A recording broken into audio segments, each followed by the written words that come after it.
If you're still currently in school or a recent alum, then your education may be one of the most important sections in your resume. However, as you proceed in your career and get more experience, this is probably going to become less relevant. In your education, the minimum things you're going to need to include are your institution name, your program, and your degree. Make sure that when it comes to your program and your degree, that you spell it out in full. Don't use acronyms, as degrees aren't universal and not every employer will be familiar with your institution. This may sound a little silly, but make sure you know the actual name of your degree. Is it a Bachelor of Information Systems Management, or is it actually a Bachelor of Science in Information Systems? If you have relevant courses you've taken, then you can include those too. But make sure you don't just list generic core courses that everyone else will take, like macroeconomics, biology, or managerial accounting.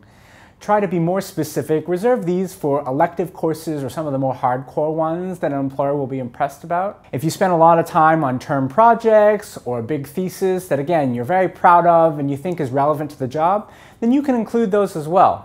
Just make sure you follow the bullet point framework like we've introduced before and talk about your projects following the skill, the tasks, the tools, and results model.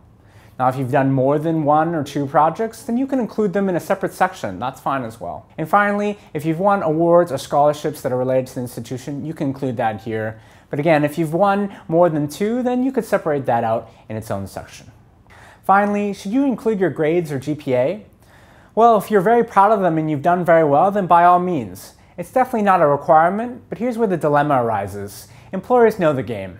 If you don't put your grades, it's probably because you're not very proud of them. So how bad did you really do? Are they just kind of average, or are they much, much worse? So it's really up to you. Know your audience, as some employers really put heavy emphasis on the marks, but ultimately, the choice is yours. In the next section, we'll talk specifically around awards and achievements.